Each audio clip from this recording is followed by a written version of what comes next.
Welcome into the PFF podcast. Steve Palazzolo here as we continue our trek down memory lane going through the history and evolution of PFF. Before we dive into some very fascinating interviews, just want to say we've got some great promotions going on the website. First one being, if you guys could please go to iTunes, leave us a 5-star review. You guys will be in the running for a free PFF Elite subscription, a $200 value for our new offering, PFF Elite. I promise you it's worth the minute of your time. So go ahead, leave the 5-star review. Just be sure to leave a Twitter handle, an email, some way that we can get in touch with you.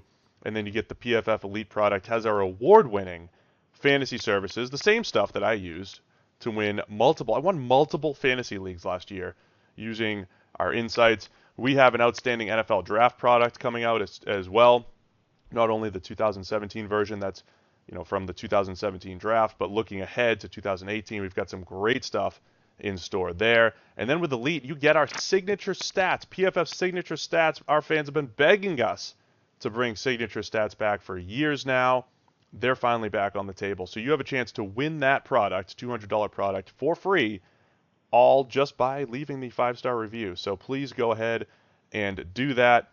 And while I'm making a quick ask, could you please give us a quick survey? All we need is a survey. We're trying to find out a little bit more about all of our listeners, and we have a nice, easy place for you to do that now. It's on Pro Football Focus.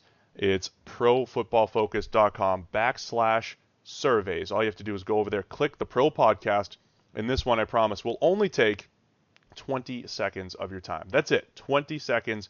Just give us some very basic information, and we'd appreciate it. It really goes a long way toward helping us grow the PFF podcast, something we've already been able to do quite a bit. We've been growing a lot over this last year, and we just appreciate everybody that has helped that happen. So special thanks to you guys, and any way that you guys could help out as well with the survey would be great. profootballfocus.com/surveys. Just fill out some basic information, 20 seconds of your time. We're not going to steal any info from you, anything that we won't give away, that we will give away. So do appreciate all of that. Want to get into today's show. We're going back through the history of PFF. Please be sure to check out the archive. To this point now, we did an overview podcast with Sam Monson and myself discussing our entrance into the company, our evolution through the company. We talked to the godfather of PFF, Neil Hornsby, the founder. That's definitely a must-listen episode. Went over an hour with Neil. And I keep saying that this whole podcast is as much about football and loving football and PFF, how it's grown, as much about that as it is just business and business strategy and insights. I've learned so much from Neil through the years, just from a business standpoint, not only him, but Khaled and some of the other guys that have been a part of the company since day one or since the early days. The Khaled episode was a fantastic one. Ben Stockwell, that was another episode getting into the evolution of the PFF grading system. Khaled, his self-proclaimed being the most important person at PFF. His incident with Marcel Reese, or the Marcel Reese incident, going back to the PFF Top 101 discussion. So that was fantastic. And then, last week we talked to Rick Drummond. His evolution is becoming a manager here at PFF. So go check out all the archives. There's a lot to listen to. Now today, I finally tracked down Ian Perks. We hinted at him on the early episodes. Ian Perks, the guy who knows nothing about football, but the guy who developed the PFF system. So I think he's going to be he's a fascinating listen. I sat down with him and discussed how the heck he had the ability to build this system with no knowledge of football, his interactions with Neil, building the whole thing from scratch. Bring in Bryan Hall, the Director of Business Development here. I sometimes call him our sales guy, but he wears multiple hats behind the scenes here. He's done a fantastic job with our relationships with NFL teams, college teams, major networks. He's the guy who brings in some of those sales, but he is a proud member of the class of 2011 along with myself. So we'll kind of reminisce about the glory days coming in and how he's seen PFF grow. And then we bring in the heavy hitter, Mike Renner, a familiar voice here, of course, on the PFF podcast. But I kind of call him the new breed at PFF. There was 6 or 7 of us that were building the company for a couple of years. And then we bring Mike in 2012, class of 2012. We had an influx of younger guys or newer guys. And I think since 2012, we've really expanded the company. That was the first year I think we really put a large call to action out there. We said we need to turn these games around in a quicker pace. We need a lot more people, all hands on deck. And Mike was one of those guys that responded.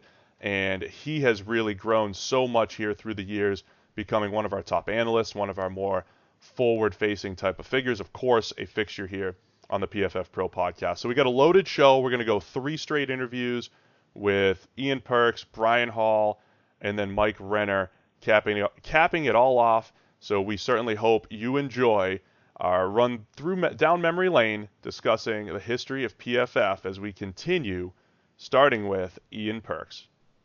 Here with Chief Technology Officer Ian Perks, another very formal title, CTO. And this may be the one interview that everybody's been waiting to hear. This is the one that Sam has been waiting for the entire time. Ian, welcome to the PFF podcast. I assume this is your debut on the PFF podcast? It is, and it's great to be with you, Steve. Well, thanks for taking the time out of your very busy schedule. We've got a lot planned for the future at PFF, and nothing gets planned or nothing happens without going through Ian first. He is one of the most important people at the company, if not the most important. We've got a big battle. I think Khaled said that he was the most important, and Neil's humble enough to know that it's someone else, but there's a battle for who the most important person is. But truly could be Ian, who essentially wrote the code for this entire thing. He built this entire thing, and the reason why I think people wanted to hear from Ian is because he doesn't know a whole lot about football. He has very little football background or knowledge, so we'll let him unlock all of that football knowledge here today. How did you even get involved in this, Ian? How did you become the guy that essentially built this unbelievable player evaluation tool with so little knowledge of football? Well, I had the misfortune of working with Neil many years prior to kind of doing anything on PFF, and he one day picked up the phone, and he'd been talking to a mutual friend of mine or friend of ours, and was looking for a developer to kind of help with some stuff. And I happened to had a full-time job at the time, so it sounded really interesting, and I quit the job that I wasn't particularly happy with at the time, and kind of the rest is history, really. We just started. I lived only a few miles away from his house back in the UK, and used to drive over to his house every week and sit with him, and we used to sketch stuff out on a whiteboard or whatever, and then drive all the way back home and spend the rest of the week, converting his stuff into code and building something, really. And we kind of iterated on that every week, and eventually, the site was born. I mean, it's a lot of effort by a lot of people, but that was initially how things started. It was very kind of piecemeal process, and we are where we are now. We've got a much bigger organisation now with more people involved, so it's really growing. We have grown quite a bit, and of course you're now over in the Cincinnati area with all of us as well, so you made the move as well. But going back to the early days again, how much did you even know about football? And did you refer to it only as American football? What background did you have? You knew nothing, right? I know nothing. I know nothing about football at all, and never really have. It's a bit of a separation of church and state thing, really. I left all the kind of I needed enough definition to be able to program it, but and someone knowledgeable to ask questions of, which I certainly had with Neil, and the rest of it. I think I've watched more games recently, the last kind of couple of years than I ever did in the early days. It's just really kind of sitting down with Neil and him explaining to me the rules. Particularly laterals have been a bane of my life ever since. Everybody hates laterals. Everybody. Kind of writing code to kind of deal with laterals is always problematic. But it was really just, as I say, just a lot of time spent with people who know too much about football, really, and some of it was eventually going to get through, and it may have taken 3 or 4 kind of attempts at getting it right, but we persevere and we get to to the end goal in the end. But Neil had to have the patience to get so basic that it was like, Ian, there are 11 players on each side of the ball. And here's what the positions are, and here's what they generally do, and this guard's never going to catch a pass because of this rule. And he had to explain everything, right? He did, but I think you'll know Neil well enough to know that patience isn't his strong suit, and generally, if you don't understand anything, he just shouts it louder. It's the easiest way to get your point across. Yeah. It is. Yeah, I mean, as I say, it really helps to be able to kind of to write things down and I think the one thing that we did find was that sometimes the fact that I knew nothing and the fact that I asked lots of interesting questions meant that they had to kind of revisit it and revisit whatever requirement they had and really define it better. So because the more definition you have on these things, the easier the easier it is to program. The less definition you have, you kind of you could go down a multitude of different avenues. So yeah, he just loves football. I mean, he lived it. He used to get up at kind of 4 or 5 in the morning and do another game or another 10 games of analysis or whatever. And he ended up doing it took him a year to do like the first season, I think. Right. But yeah, I mean, we have a lot of obviously a lot of mutual respect, and I've worked with him for many years, as say prior to PFF, and yeah, he's an interesting character for sure. I think our listeners are getting that behind-the-scenes look at Neil as a leader, as a manager, and he described himself as a guy that you probably don't know much, Mike Zimmer, the head coach of the Minnesota Vikings, who's essentially kind of a hard-nosed kind of coach, doesn't take any BS, but you're getting better, you're moving forward, and I thought that was a fair description of Neil. Yeah, my trick is for Neil is if he, you asked a question about earlier about what happens if he phones you up and what have you. I just learned over the years just to let him blow himself out for the first kind of 5 minutes and then make your point, and he'll generally calm down.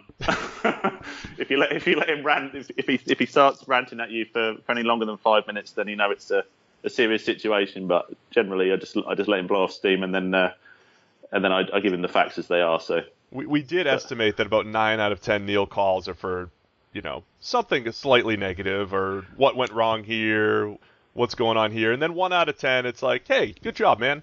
Right? Is that fair? Yeah, exactly. And I mean, that guy never switches off either. He's, I remember when my son was born, my second child, I was just holding this new baby in my arms, and he phoned me. I was still in the delivery suite with the wife, and he was phoning me talking to me about some problem with a stat on one of the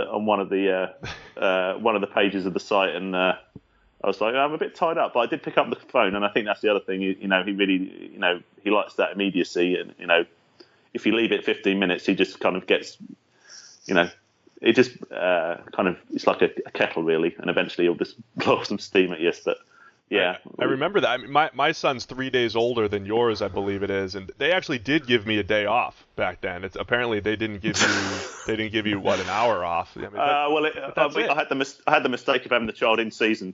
You definitely can't do that. Yeah, out of season you tend to have a bit more flexibility, but in season it's like I'll look at it when I get home at like 4 o'clock in the morning, or whatever. But yeah, exactly. Yeah. There's no time. There is no time in season. There's no break. And like I said, that's why you're the most important guy over at PFF.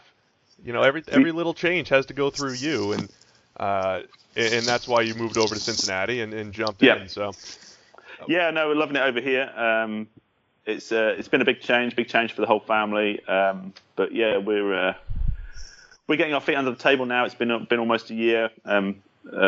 Managed to kind of pull a team together, a really great team of people to work alongside me. I mean, you've got to remember February last year was there was only still me really as the only technical guy. But we've managed to recruit some awesome talent, and we're looking ahead to the future, and we're looking to recruit more people. So if there's any of the listeners out there who kind of think they want to get involved, then please get in touch.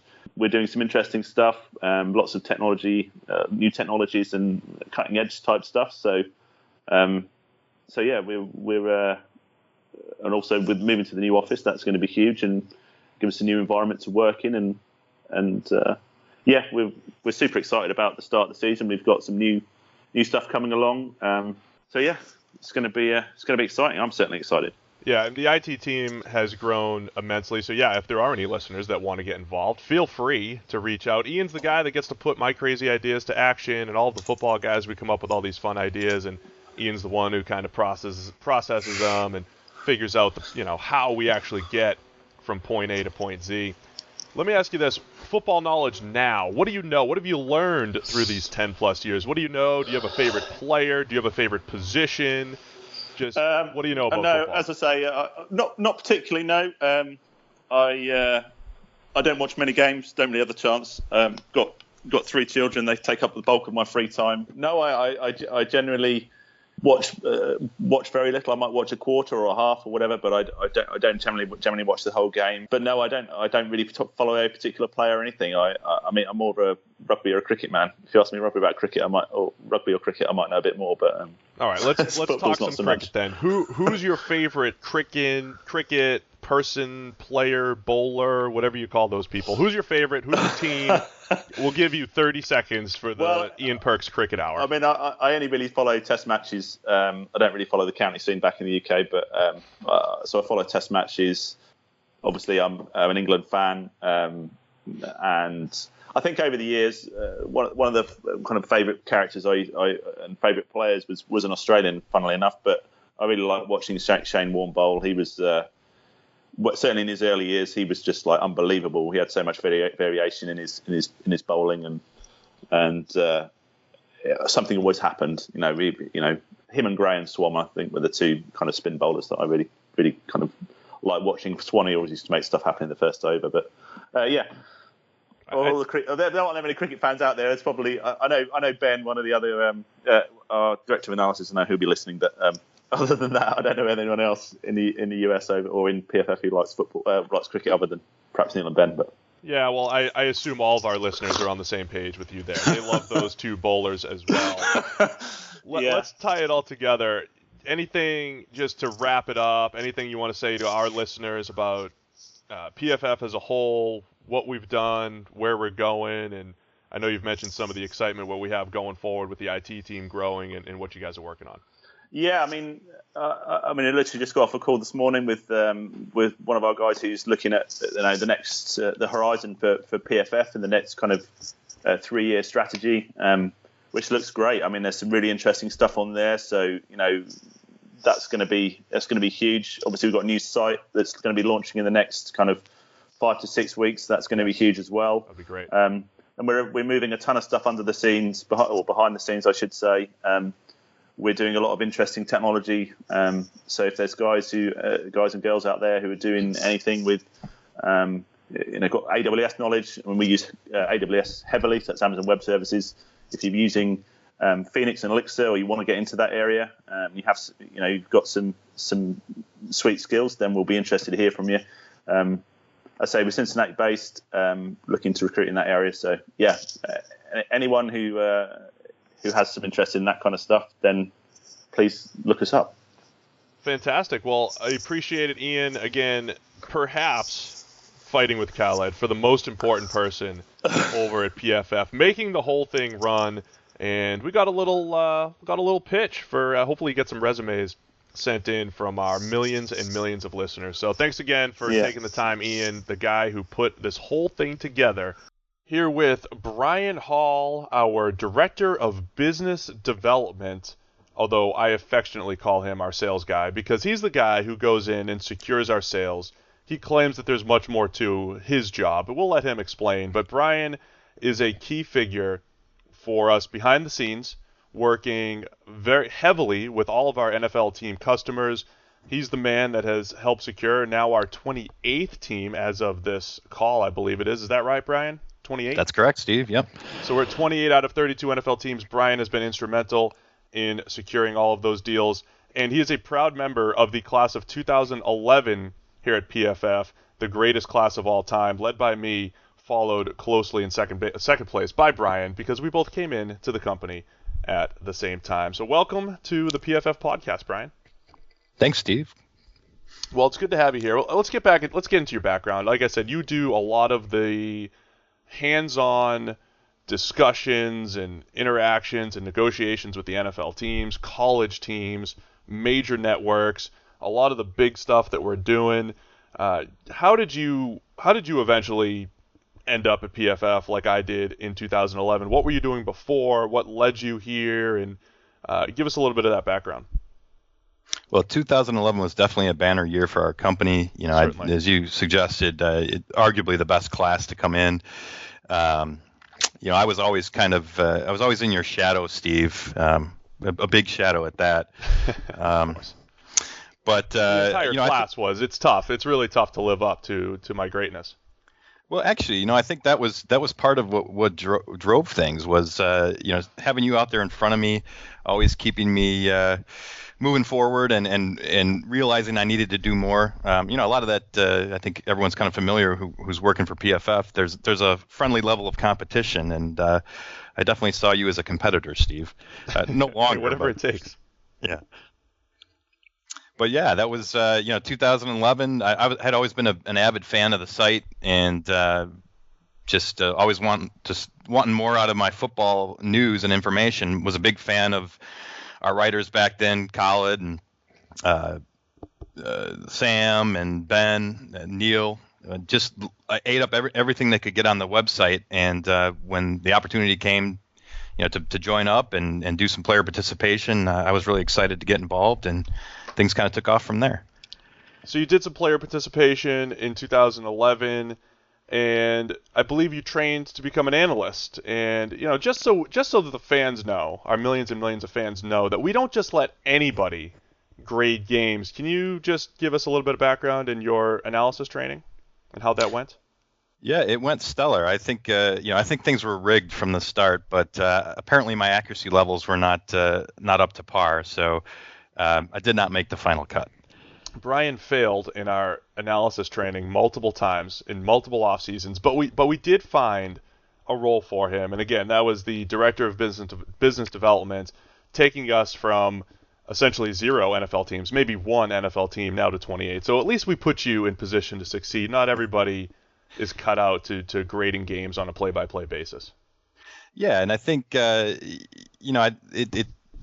it shows how we've kind of grow as a company. Even though I wasn't doing the analysis and grading, lots of other processes that we've developed over the years for PFF, and I've had a hand in all of them, been trained in all of them, gathered data in all of them, and that really paved the way for a better football understanding, but also starting to formulate some ideas on, okay, we're gathering this data, how can teams use it? And so I think that gave me a pretty unique perspective, really helped out on the sales side to not only make sales to teams, but to develop the products off of our data that makes it easier for them to use it and provide more value to them. So it's kind of how things work quite often at Pro Football Focus. You do the hard work of gathering the data and crunching the numbers, getting that in, and then that kind of opens things up to other opportunities.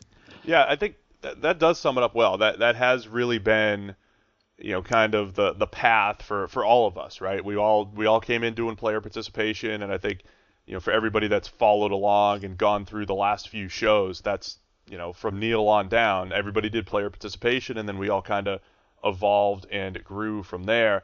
I do like what you're saying, and I'd like to get into it a little bit more.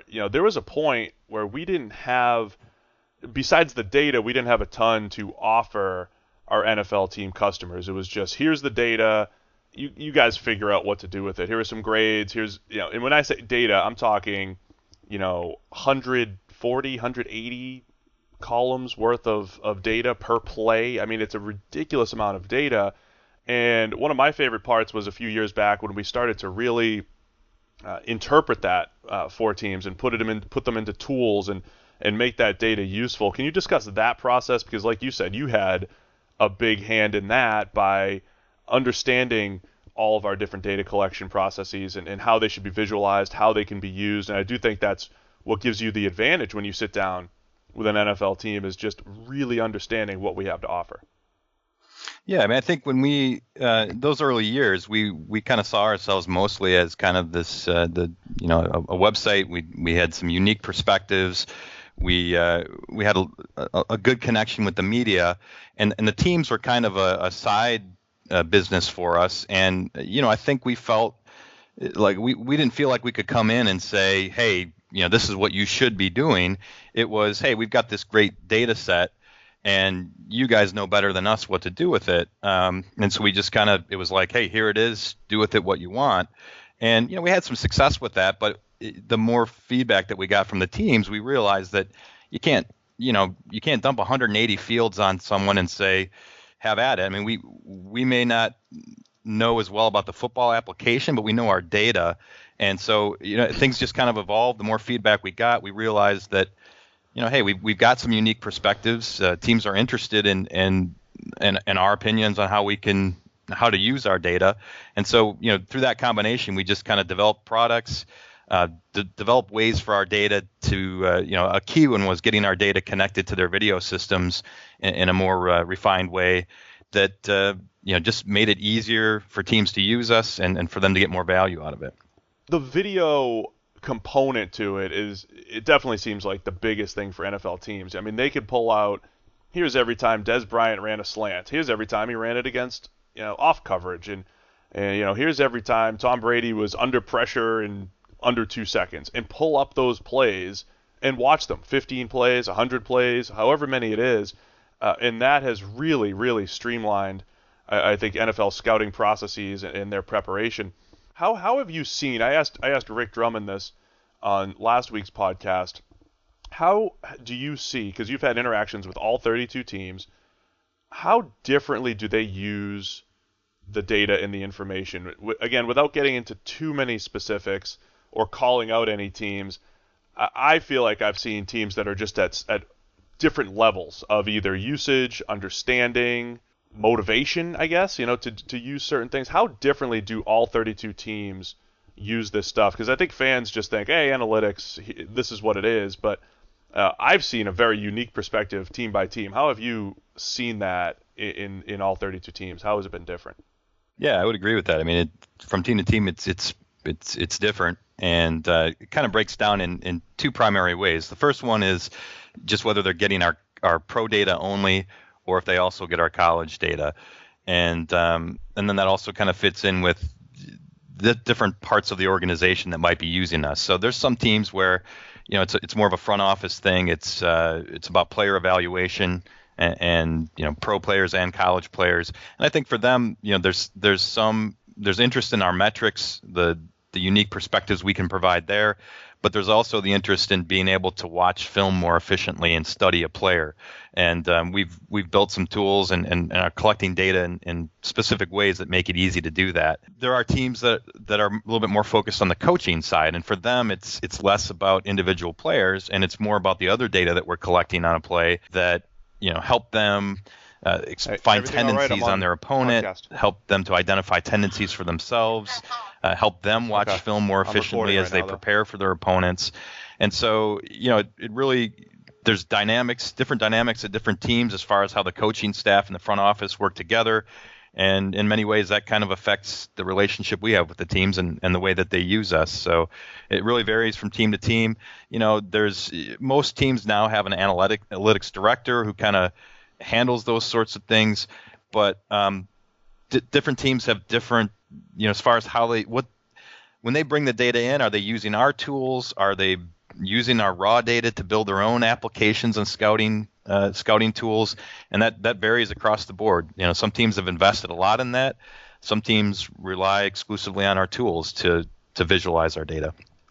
Yeah, I think it's a really good point. So again, just recapping, there are 32 different ways that this stuff is being used, and at varying degrees, at varying levels, and everyone still likes to pigeonhole analytics as just this thing, and like maybe only the Cleveland Browns are using analytics because that's what the press talks about the most because they have Paul DePodesta coming over from baseball. But the reality is, all 32 teams are doing something, just at varying degrees, different levels, and maybe even just at different parts. Like you said, the difference in just scouting departments versus coaching staffs, I mean, it is absolutely massive, and there's something for all of those guys to do something slightly different.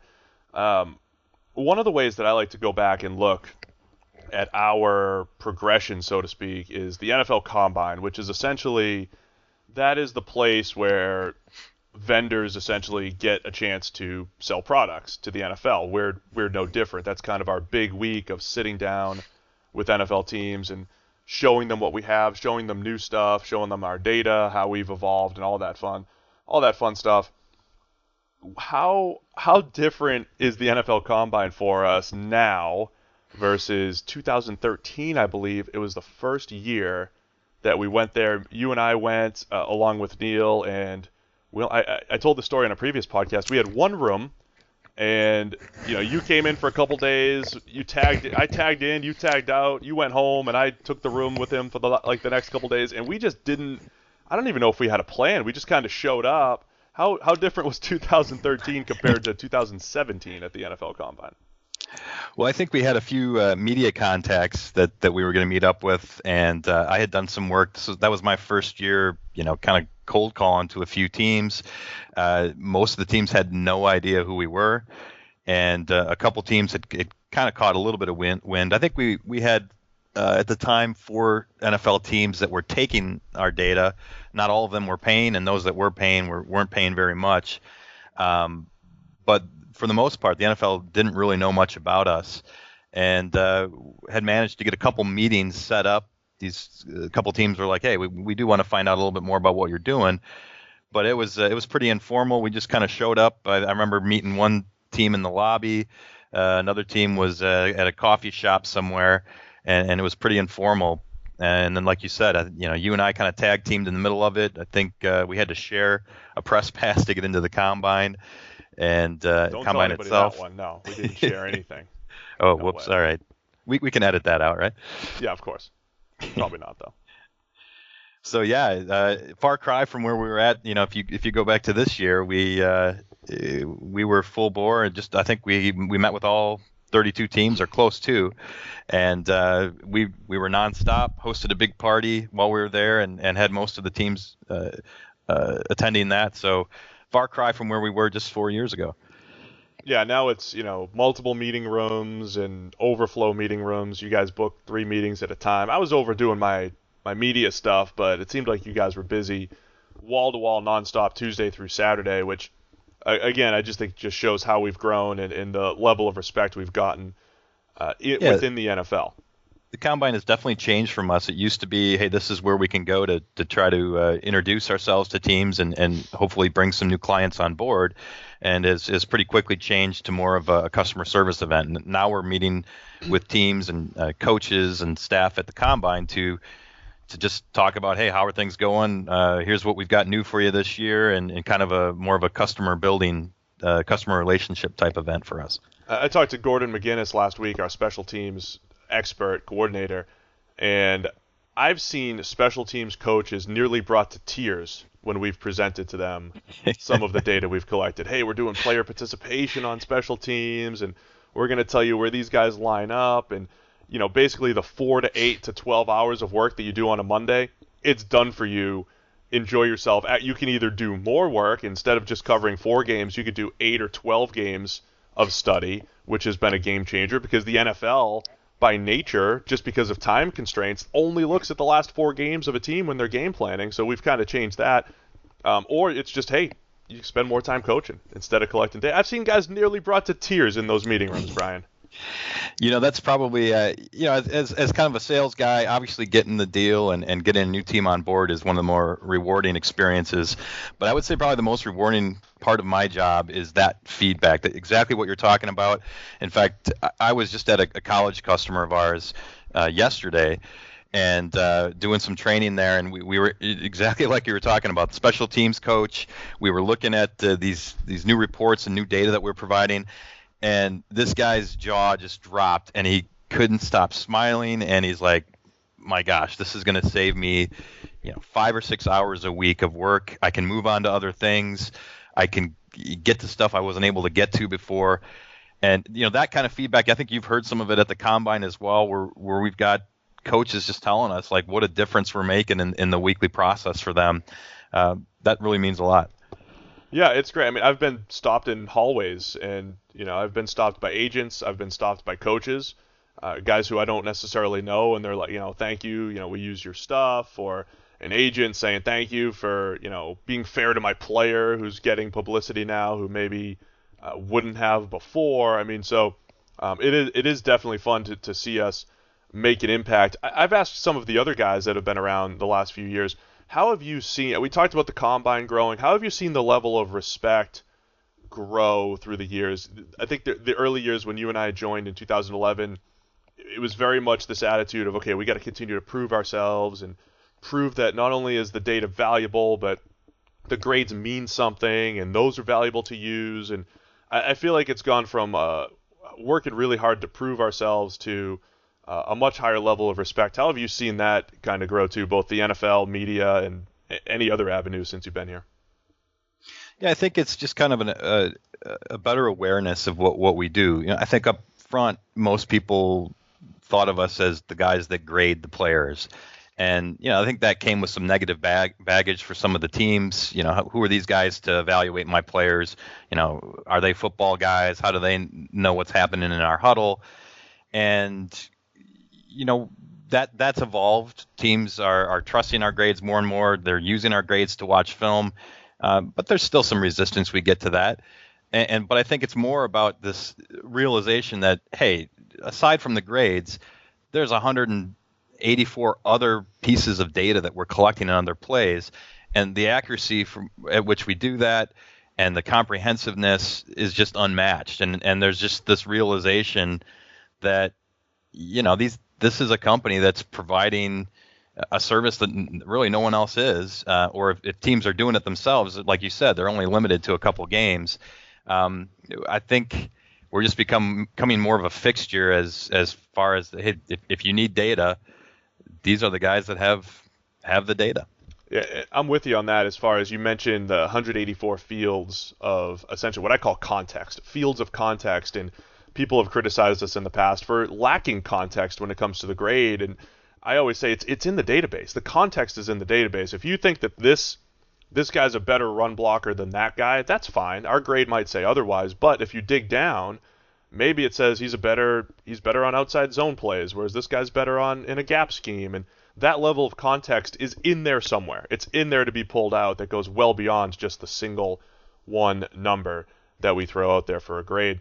Let me wrap it up quickly with, you got a call. The easiest sale you ever made last week, you called me up and you said, here's how it went down. One coach was going from a place that had PFF to a place that didn't have PFF. He's an offensive coordinator, I believe, and he just called up and said, yep, we're getting it because I need it. I had it. I'm used to it. We're doing it. Talked to the head coach. That was it.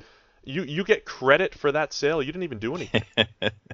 Well, I do feel a little bit guilty about it, but at the same time, I think that's how things work. You put in the hard work up front. You toil away. You try to establish the reputation for the company. You develop the products.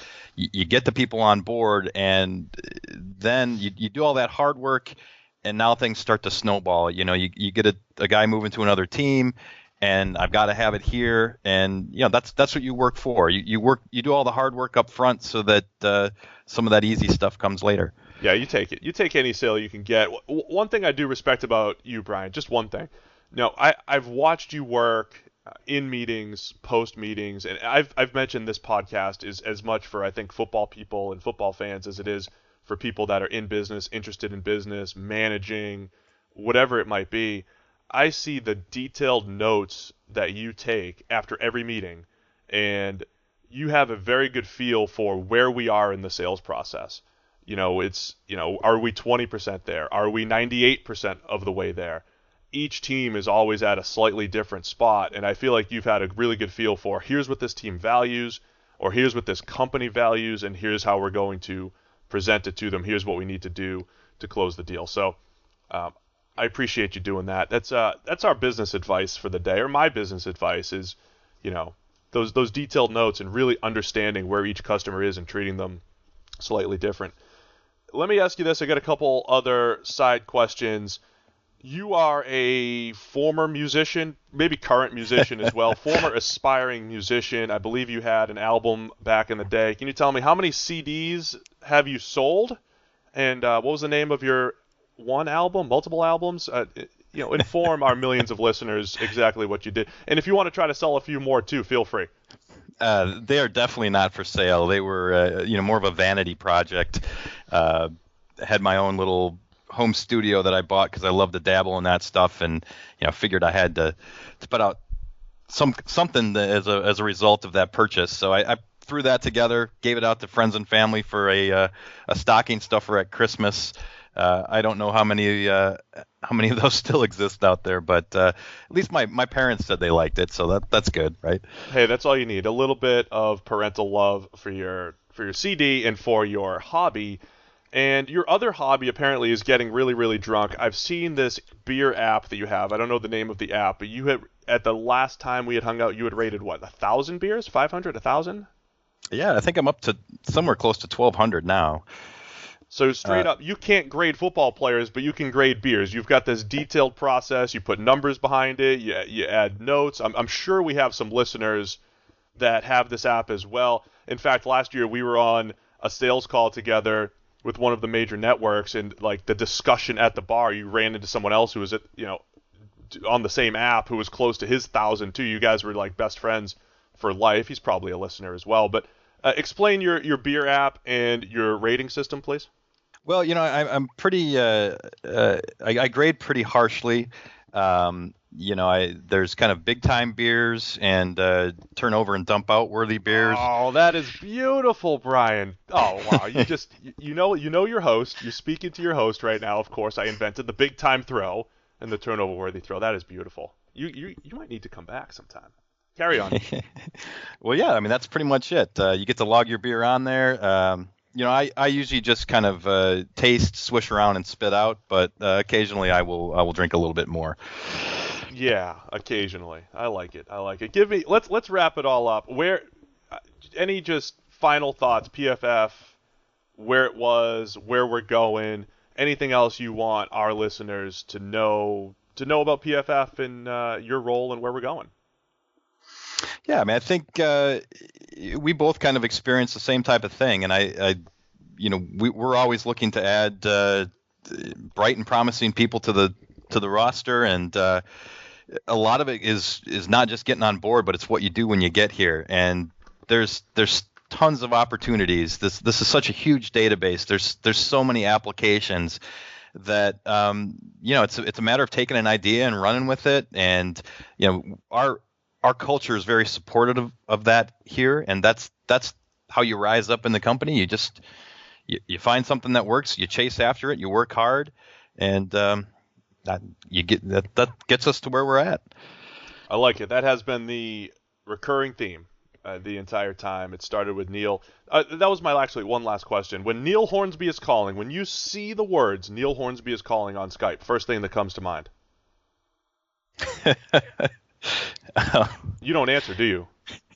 I do answer. It's but you're scared. Usually he's got an opportunity for me, so that gets me excited. Wow, an opportunity. Most people said that they were scared. We determined that 9 out of 10 Neil Hornsby calls were on the negative side, but maybe it's more opportunity driven, Brian, and maybe we just need to change our perspective. I like that.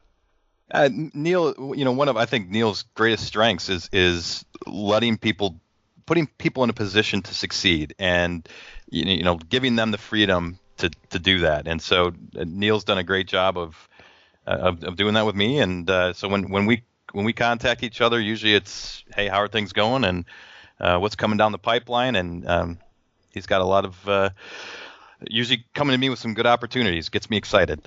I like it. Yeah, we've really broken down Neil's managerial style, and again, it always comes down to we're moving the company forward. So that is Bryan Hall, Director of Business Development and proud member of the PFF class of 2011, an historic class, a Hall of Fame worthy class here at PFF.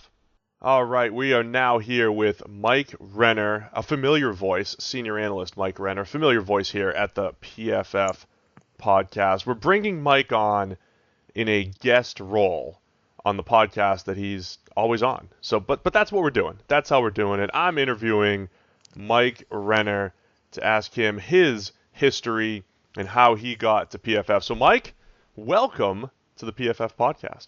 It's great to be back on. I was having withdrawals not being on twice a week. I know you guys love to hear my voice, so exciting stuff. Yeah, this is going to be tough. I've been playing my ego up quite a bit, not only on this podcast, but during this entire series. So I don't know how we're both going to fit on the same podcast here, but we shall try. Might get awkward, yeah. It's a little awkward, but look, I'm asking everybody, how did you end up here? What was your story with, how you got to PFF? So let's go back. What year did you join PFF? I was just raving about the class of 2011, the greatest class in the history of PFF. I believe you were the class of 2012 the following year. I kind of call you and your class like the new breed of PFF. We brought in a lot more people that year and really started to expand the company. Yeah, so it was 2012. It was my senior year of college at Notre Dame, and I was an accounting major at Notre Dame. And the only thing I knew was that I didn't want to actually do accounting after I graduated. So I was kicking around some ideas of what to actually do. Like most accountants, you don't actually want to be an accountant. No, oh my gosh. Okay, yeah, I was sorry again. Really hated it, and so I was kicking around the idea of doing actuarial sciences, which was equally riveting stuff. And so I started taking actuary. I was going to take some actuary exams. I was studying for that in the spring, and I saw an ad on PFF that they were hiring analysts. It said, didn't need any qualifications, whatever. It was just analysts. You had you had to love football, and that was about the only qualifications. So I'm like, yeah, I love football. I think I'll apply, and sent my stuff in, whatever. And they send me back this game to do. It took me like 20 hours to do the first one. What do you think? How do you think that perception has changed about PFF, or how have you seen us grow, in the media, behind the scenes? How have you just seen this company evolve since you joined in 2012? Yeah, it's really been kind of crazy to think back on what the company was back then, just what I was doing. It was like if we saw PFF in like a local news article, you would get excited.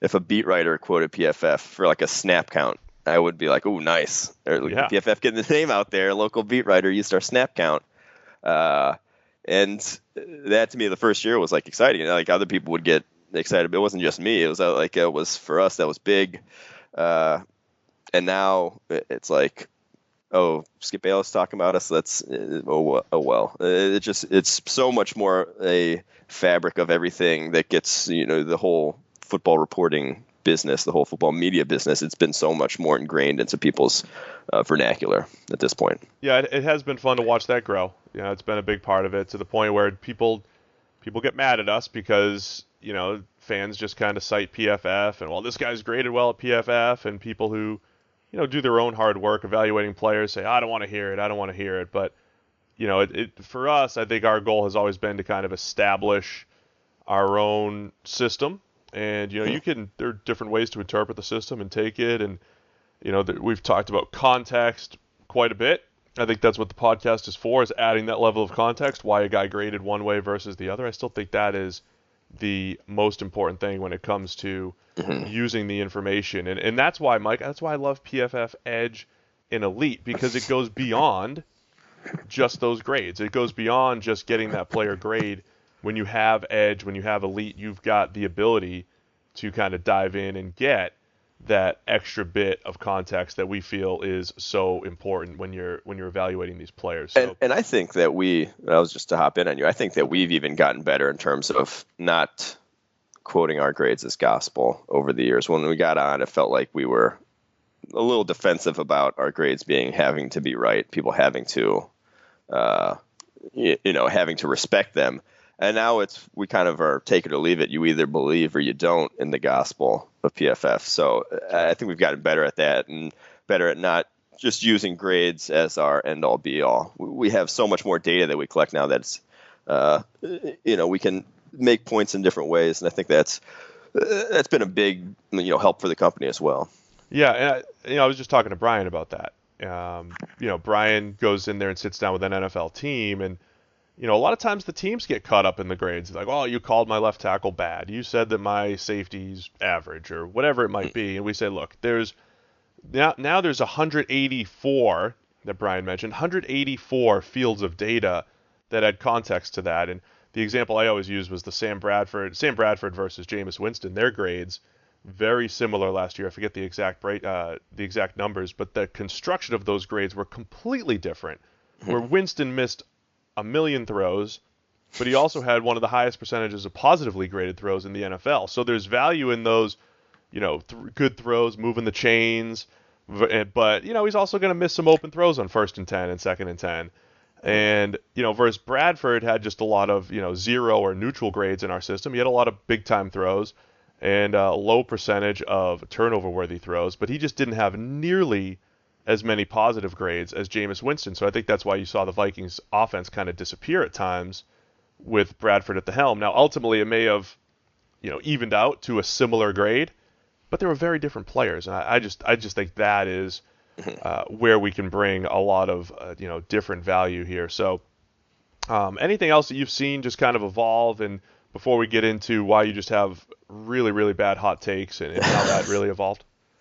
No, that's about it. It has been very interesting to see the fact that we've added, even since when I started, the grading process was, I think it was 4 people doing the grading, maybe 5 in 2012. Yeah, Ben never wanted to expand beyond like him and 2 other guys, and it was like pulling teeth every year saying, Ben, you got to train more people. You got to train more people. We're trying to turn this around quicker. We're trying to do college, of course, which you need a lot more people. Ben, you can't do every game yourself, so we had to expand. And then now it's like there is an army of analysts. We're hiring more every day, it seems like. And the part-time guys, you can't even keep track of how many there are. It's insane. Part-timers are people too, Mike. What's it like? Because you've trained an NFL coach. Now Bobby Slowick, he was your trainee, right? Yes. Bobby. So you trained Bobby, who's now with the San Francisco 49ers. You've got a potential college football Hall of Famer that you're training right now. You have former NFL offensive linemen that you're training right now. What's it like teaching these guys the PFF system without getting into too many specifics? But, like we are in charge, a few of us are in charge of training some very knowledgeable football people and kind of teaching them the PFF way so they can see the game through our eyes so that they can grade games like us. I really enjoy it because I think one of the biggest things that I keep running into in this training thing is how narrow, or short-sighted, or narrow-minded. I'm not thinking of the right word. How limited in focus, former NFL or NFL coaches are in terms of what their expertise is. So, right. Bobby Slowick, for example, saw everything from the defensive perspective of the ball. I have an offensive lineman that I'm training right now who, sees everything from the offensive line perspective of the ball. Will downgrade defensive linemen even though they may have done their job on the play because his offensive lineman, he had a good block too. But it's like everyone sees something through their own little lens, and I enjoy talking to that because they probably know they definitely know more than me in that particular lens. So I learn stuff from talking to them, but then I think I impart some knowledge onto them too to say, hey, look at the opposite side of this. Here's what this guy was doing as well. So not seeing the game as a whole, I think, is the biggest thing that learning the PFF grading system does for you in terms of like expanding your sort of focus to everything that's going on in the field instead of your one specific area. So that's always been my favorite part of training these guys. Yeah, I completely agree. It really is a unique view of the game, the way we grade, because, like you said, even just an offensive line coach, they show up the next day and they say, okay, right guard, did you carry out your assignment here? Yes, plus. Did you carry it out here? Plus. Did you not, you missed this one? Minus. And very rarely are they saying, well, you took this defensive tackle, you made this block on the 3 technique, but hey, the 3 technique kind of wanted to be exactly where you took him. And in our world, we say, well, that's expected. That's a 0. That's 2 guys, essentially dancing. They're both doing their job. They're both doing what they're expected to do, which is different from, say, an offensive line coach saying, well, you did your job. In my world, you did your job. In PFF world, you did your expected job. So we might give a 0 or an expected grade, and an offensive line coach might give a positive. So I completely agree. It is interesting. You did help Bobby evolve into one of our best analysts, and he evolved into a senior analyst very quickly before moving on to the San Francisco 49ers. But you're absolutely right. He was, crucial in giving us really good insight into the defensive side of the ball and what guys were trying to do defensively. But a lot of times we had to be like, Bobby, you got to give credit to the offense for doing this, or you got to, you got to see what the guard's trying to do here, So I do enjoy that back and forth quite a bit. And, to be honest, there's a reason why I think NFL head coaches get up there and say, oh, I can't listen to PFF. I can't listen to PFF. And I always say, I would say the same thing if I was an NFL head coach. And we've sat down with NFL head coaches who they can't even really wrap their head around what we're trying to do in grading what a guy does from a production standpoint, because that's just not how they see the game. So I almost don't blame them for saying, take PFF with a grain of salt, because first off, it's their job to protect their players, but secondly, they've never viewed the game the same way we do. And I don't mean to say that from like a standing on our high horse type of deal. They don't know they're not as good as us. And that's definitely not what I'm trying to say. Yeah. But they truly haven't looked at the game in this adversarial type of way that we have from a production standpoint. I'm not saying that they're wrong, but they just can't necessarily comprehend it, which is why until they sit down and we discuss it, and I feel like we do a pretty good job of getting our point across. Is that fair? Yeah, I will say all the guys I've trained, with NFL experience or, coaching experience have been very receptive in terms of when we talk it through, they're like, okay, yeah, that makes, it makes sense what we're doing to them.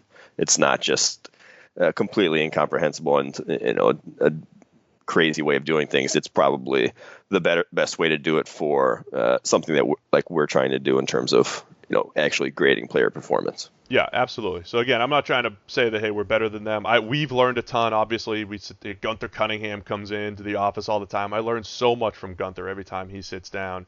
Every single coach that we sit down and talk with, or the guys that you've trained, you've come back with some great stuff that they've said. That's like, wow, that's really good insight. So, we all learn from each other. And I think, going back to the Neil Hornsby interview back in the archives, which you guys have to go listen to if you haven't yet, Neil's always talking about continued growth and moving it forward and getting better. And that's the other big thing too. We never want to come across as this perception as, hey, PFF knows all and they're just gonna shut it down and spew a grade out there and call it a day. We're always trying to improve, get better, make our processes better and more accurate. So it is truly continued improvement here. So that's a good background, I think, on how you got in here and all that stuff. Let's get into some of the other fun stuff. You tried to become this hot take guy for us. That's not okay. That's like I pushed back on jokingly, because how did it start? I made some draft calls or something, and I made some like bold predictions, I would call them, not hot takes, but bolder. And all of a sudden, people started calling me a hot take Renner, and so I leaned into the nickname and started giving hot takes more, because they're far more interesting than I just always have kind of so like all the analysts here tend to have similar opinions on players and stuff, because we watch the game, like I said, through the same lens, and we see our grades and we have that data, and usually it brings you to similar conclusions. Right. And that's just, to the general public, that's not interesting. 5 guys repeating the same party line isn't that interesting. So, conflict sometimes. I have different opinions. I've always not always. We've all had different opinions. Grades, so well, that's why we had. Stand out. I told the story about, the top 101 discussion and Marcel Reese. I mean, this has been dating back for a while. So a lot of times, and that's what, when I just talked to Brian about 32 teams and how they all use the data differently and they all have different focuses. And that's the fun part about football and stuff. This data's out there. The data, you trust the data, but the interpretation of the data, the usage of the data, what you think you're going to get out of it, sometimes they do point you in different directions. So I'm okay with that, Mike. Hot take artist, though. I mean, if that's what you want to call me, I'm fine with it. I mean, saying stuff that like Dak Prescott should sit out the next 3 years. That one was a good one, though. Who had the same take like with 3 months later? That was like Danny Cannell, I think, said the same thing like 3 months later. So I felt pretty good about myself after that one. Because of Danny Cannell? Yeah, because he's like a hot take artist himself and gave the same take. So well, I'm glad you're finding your way around here, your niche, which Sam assures me is niche, because it's and I don't even know if I said that right either, but it's French, so it's niche. All right, let's get into the important stuff. You went to Notre Dame. Correct. You claim that you can dunk. I feel like you're making these fake videos of you dunking. Oh, I might go make one later today. I'm feeling make one today, and we'll put that on the PFF. By the way, check out the new PFF Podcasts Twitter handle. Is everybody on that? Is everybody following that? You just made that this week. What's the handle, Mike? Be PFF_podcasts. We'll be doing polls. We'll be doing questions, Q&As for mailbag stuff for upcoming podcasts. We'll be using that account most likely. So check it out. We'll update you every time a new podcast comes out. Easy access for you guys. So yeah, check out PFF_podcasts. So that's also the cleanest way, I think, to just get a feed that updates all of your podcasts. Yes. So if you're listening to this podcast, the Big Time Throwcast, my favorite, go subscribe. Our new Drafts podcast, which I think has been fantastic, Jordan Plocker and Josh Liskowitz, calling it Drafts because they're talking about the 2018 draft, the 2017 draft. Sometimes they go back to 1998 in their time machine. They've been doing some fun stuff there. So PFF_podcast, you'll get all of the updates there all in one place. But at Notre Dame, you played some hoops. You seem to brag to me about these guys you beat one-on-one every now and again. Just what's the backstory there? I didn't beat him, but I lost. You lost? Everett Golson. I lost 11-9, and I didn't feel great about it. Go Noles. I kind of didn't. I kind of took it a little easy. You know, you can drive to the basket, and I didn't want to dip that shoulder because, hey, this guy's QB1 on the team. That's why. But, yeah, Everett Golson, that was before he got popped and kicked out of school. So that was back when he was, I think that was the year before he went to the national championship. Probably playing one-on-one when he was supposed to be a class. Yeah, most likely. While someone was writing his paper. When someone was writing his paper. Yeah, no. But it was close. He had basketball scholarship offers coming out of North Carolina. I think to North Carolina also. So he was pretty damn good in high school. And you kept it to 11-9? 11-9. And like I said, I took it a little easy. I didn't want to hurt him. That's impressive. No, that's good. I appreciate you keeping the starting quarterback at Notre Dame healthy. That's really nice of you. Exactly. So you're also the guy at PFF that claims all sorts of falsehoods, like that you could run a 4.40 and you've got this 42-inch vertical. It's like 36. Let me ask 37. you this: what would Mike Renner's combine look like? Give me the breakdown. So I've said right before, now, what is Mike Renner's combine? Not peak Mike. What does Mike Renner's combine look like? So I'm basically Jared Aberderis, except for my school didn't have football. My high school. That's the difference. Jared Aberderis is basically living the life that I should have lived. He was born like 6 months later than I was too. So like you sound envious. Where I feel like if you ask Jared, he's envious. I'm Jared Aberderis, but so let's see Jared Aberderis' combine. Give me some numbers here. You know, what's a realistic 40? If he ran a 4.5, so he's 6'1", 195. I'm about 6 foot, 190. Okay. He ran a 4.5, did 4 bench reps. That's about me. So he had a 30.5-inch vertical. Mine would be a little higher than that. I'll just say mine would be about 35, 36, at least. I topped out at 32, by the way, at 6'10", 280. Just saying. Probably throwing down, Steve. Something. You probably have. It helps to have bigger feet though with the vertical because they don't measure that. You know. That doesn't help. It gets you off the ground higher. It weighs you down. When you have more weight, it weighs you down, Mike. All right, we can talk about this later. But so yeah, he had a 6.8 cone. That's probably about where I'm at. Shuttle 4.08. Yeah. I mean. Did you just roll through a 6.8 cone like, oh yeah, that's nothing? That's probably where I'd be. I can. Oh, Steve, you never seen me bend the corner driving baseline? All right, we're calling Jack Farrell. He's been talking about setting up the PFF Combine. I don't even care if anybody else does it. I want to see you go through the PFF Combine. Let's wrap it up, Mike. Again, I know you're a little nervous for your guest appearance here on the PFF Pro Podcast, but anything you want to just let our listeners know, any more insight into Mike Renner and your journey here at PFF? We're trying to give a little bit of the behind-the-scenes action and how we've all evolved and developed through the years.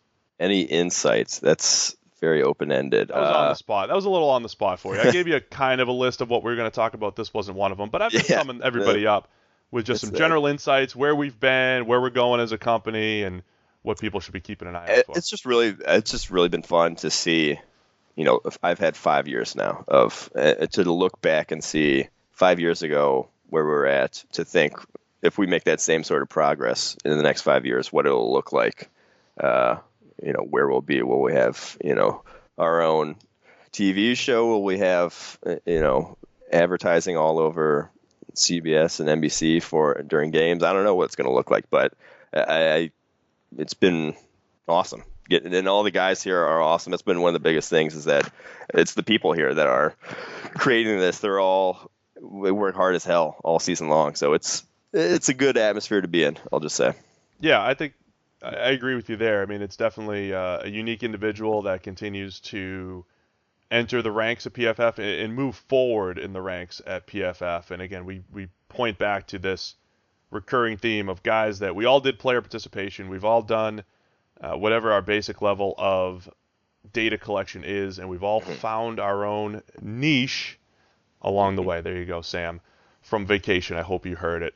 So that'll do it today with Mike Renner, Senior Analyst, and one of the co-hosts here on the PFF Pro Podcast as we dive back into his journey through PFF.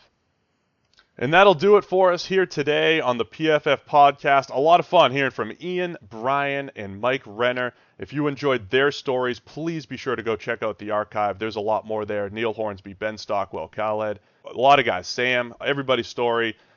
Just diving into the personalities that have really made PFF tick through the years. So we appreciate you guys listening today. And don't forget, couple quick ways you guys can help us out. ProFootballFocus.com/surveys. ProFootballFocus.com/surveys. Please just go on there. All you have to do is click PFF Pro Podcast Survey. Click it. Spend 20 seconds. Just fill out the information. All we're doing is trying to get a good feel for all of our millions and millions of listeners. It goes a long way to really helping the podcast and helping us grow. So we'd really appreciate it if you guys do that. There's a little contest in place as well. You guys have a chance to win PFF Elite. You have a chance to win our PFF signature stats. So please do that.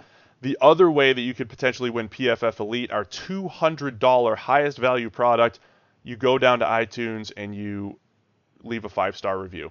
Leave a 5-star review, talk about Steve, Sam, Mike, and say, hey, you guys are awesome. Click the 5 stars, leave an email or a Twitter address or a Twitter handle, email address or Twitter handle, some way that we can get in touch with you, and we'll have a drawing to give someone a free PFF Elite. Again, it's a $200 value that comes with fantasy tools, comes with our signature stats, comes with a draft guide, and I think this thing is going to continue to grow over the years. So Pro Football Focus, leave the 5-star review there, and then ProFootballFocus.com/surveys to go leave a quick 20-second survey, and you have a chance to also win PFF Elite or just our signature stats from 2016. So again, thanks to everyone for listening. We'll be back again early next week with our regular PFF podcast, and now right around the corner, Chris Collinsworth's coming up as we get to the history of PFF and a lot of other surprises. We'll talk a little bit about the evolution of fantasy football. So a lot more still on the horizon as we go back through the history of PFF. So thanks again for listening, and we'll chat again next week.